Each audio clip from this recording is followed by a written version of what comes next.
there are few steps which he's taken. Say, for example, he's changed the the look of the statue of justice. Now the blindfold has been removed. The sword is there, but then on the other hand, there is a constitution which has figured now.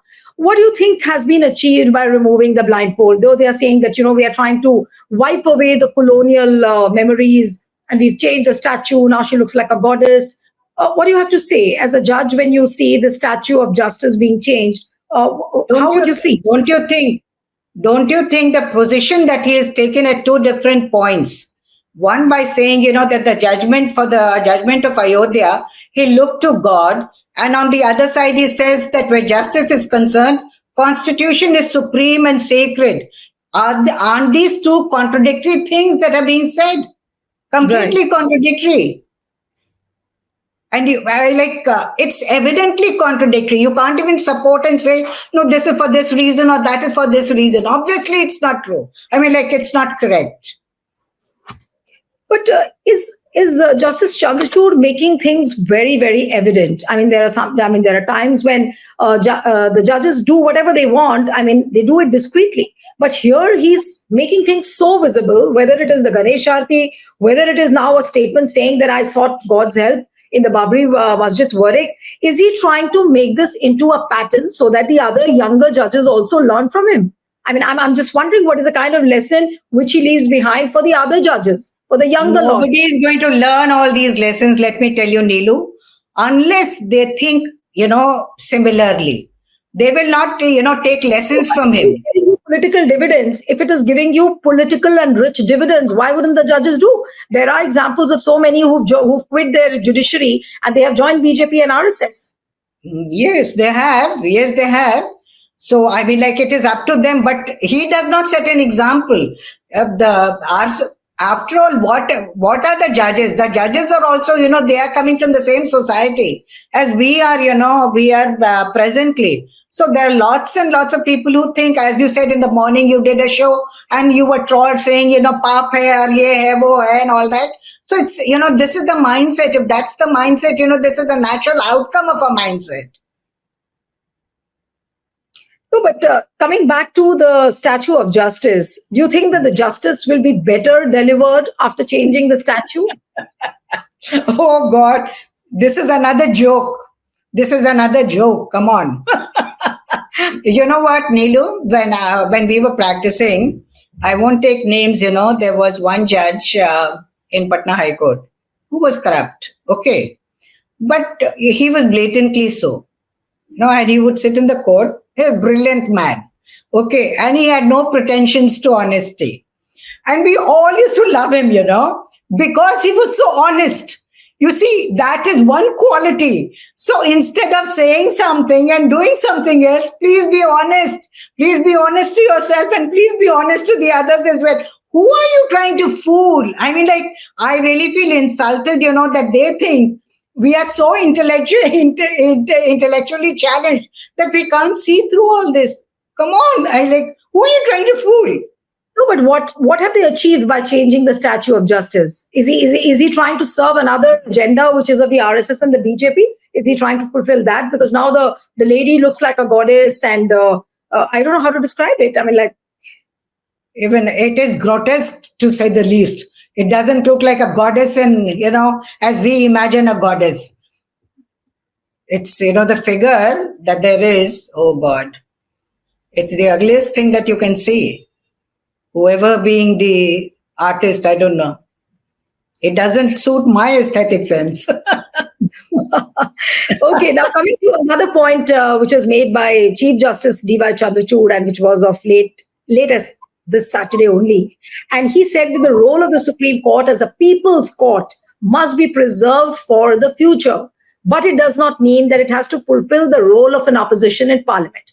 Now, ma'am, I'm really at pains to understand the statement which he made. So I thought that the best is to, make you speak and what you feel at this statement. Yes. See, it's a very complex thing. What do you mean by a people's court?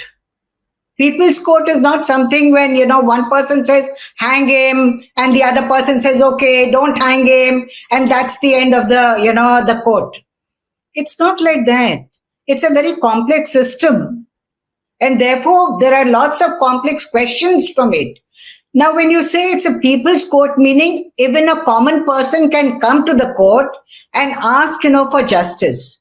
Whether or not justice is going to be delivered is up to the judge concerned. And we have seen day in and day out, Neelu, that no matter how much these judges may say on public platforms about personal liberty, etc., etc., but the very same judges sitting in the court do not, adhere to those principles. Let me tell you this, So where is, the cause of justice? Where is the common man's justice? We have seen people whose cases have been fast tracked for reasons of their position and position or importance according to the government. So, on the one hand, you say it's people's court. On the other side, you give primacy to people who hold some position or Right. are shielded or spearheaded by the government. Can you say then, that it's a people's court? What do you mean by a people's court? But I was talking to a few lawyers in the morning. One of them came for my show, and the other ones, tried to refrain, and they were not very forthcoming on this issue. That okay, I don't want to participate. But the point was that there was a general consensus that something has happened to Justice Chandrachud just before the retirement. What do you think has really happened? And people also said that now he belongs to those Saturday club judges, where Monday to Friday, what he does in the court doesn't figure in the news. But as soon as he makes some statements which are out of the court, those become the big headlines. Like this Saturday, he made this comment on the People's Court. Then again, he says that for the Babri Masjid verdict, he sought God's help. So he belongs to that Saturday, Sunday club of judges.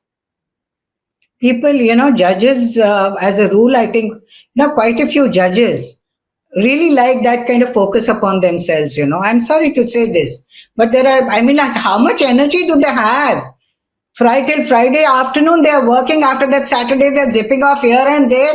Like, come on, where's your family? Where are the rest of the commitments that you should be doing, to the society or even to your, to your dear and near ones? Where is it? But a lot of people like that kind of focus, they like to give lectures and this and that. And it may be a total mismatch to their actual thinking. But that's what people like to please people again. And something, which everyone will like and digest, people like to say those things, which are happily worded, which are happily accepted, which, does not raise any questions. The kind of questions that you are asking, and you answered the same. My observation also that not very many people are unhappy with this.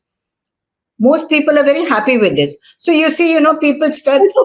No, but in case of Justice Chandrachud, do you think that he loves to remain in the headlines and for those kind of statements, which apparently the powers that be will love to listen to? That okay, he sounds like a pliant judge. No. I wouldn't say a pliant judge, but by virtue of being the Chief Justice of India, obviously he has a lot of visibility, and people do like to call him. And since he talks well, etc., etc., and because of his erudition, I guess people do like to listen to him. So I wouldn't say that it's because he's pliable, or because he's pliable, therefore people call him or like to listen to him. I don't think it's like that. But generally, some people like publicity, Maybe he's one of them. I don't know. Right. And how he was before, I don't know. It's only now when he's in the Supreme Court that we know what he is. Right. So I don't know him personally, so we really can't say, on the personal front how he is. So whether he's the over-ambitious type, the over-publicity type, we don't know. But so my final two questions that... by making a statement on Babri Masjid verdict that he sought God's help, has he violated the constitutional oath of the judges? And is he trying to develop proximity with the powers, with the power circle? First question, yes, he's violated the oath because you're supposed to decide according to the constitutional provisions and nothing else. Secondly, whether he's aspiring for something from the the present dispensation, I'm unable to say right now. It can be a speculation, which can only be proved, after his retirement, which is unfortunate. I mean, what does, I mean, how would, how can anyone be so ambitious? I don't understand. I don't understand this. I am. All right. Thank you, ma'am. Thank you so much, Justice Oh, Anjana Prakash, for coming on HW. Stay ahead with our cutting edge news app. Instantly access the latest shorts in just 1 minute and breaking news in just 50 words. Download now for a smarter, faster news experience.